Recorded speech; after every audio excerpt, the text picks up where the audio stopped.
பாவக்காய் குழம்பு செஞ்சதில் அந்த கடாய் தான் இது. கடாயில் போட்டு தட்டி சாப்பிட்றது தனி சுகம்தான்.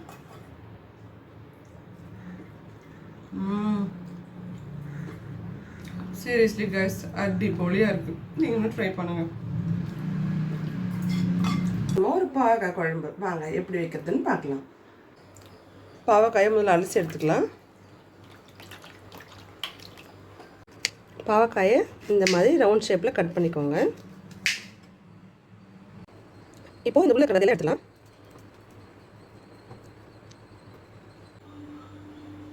வெங்காயம் கட் பண்ணிக்கலாம்.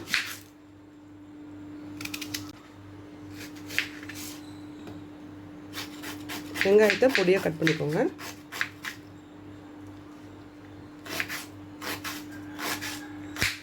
ஒரு ஜாரில் தக்காளி வெங்காயம் ரெண்டுத்தையும் போட்டு அரைச்சிக்கலாம்.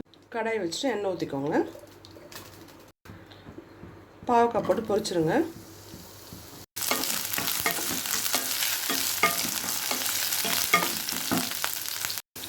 பாவக்காய் நல்லா பொரிஞ்சிருச்சு, வெளியே எடுத்துடலாம்.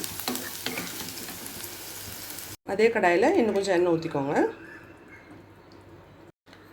கடுகு, சீரகம், வெந்தயம் மூணும் போட்டு தாளிச்சிக்கலாம்.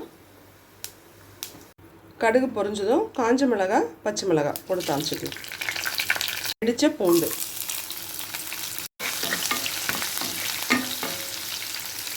அடுத்து வெங்காயம். வெங்காயம் நல்லா பொன்னிறமாக வரட்டும். மஞ்சள் பொடி, உப்பு,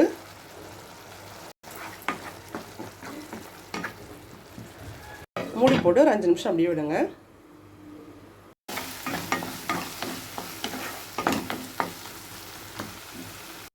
இப்போ பாவக்காய் சேர்த்துடலாம்.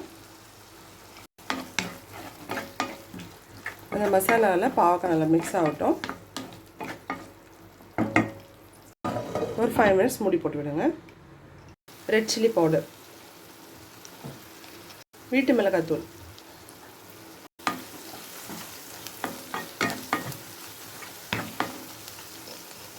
கொஞ்சமாக தண்ணி மூடி போட்டு விட்டுருங்க ஒரு 5 நிமிஷம்.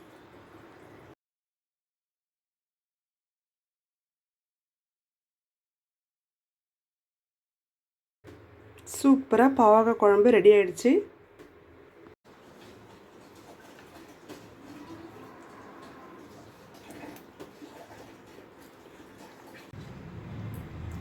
நல்லா காரசாரமாக இருக்குங்க. நீங்களும் ட்ரை பண்ணி பாருங்கள், கண்டிப்பாக நல்லாயிருக்கும். அடுத்த வீடியோவில் பார்க்கலாம். பை.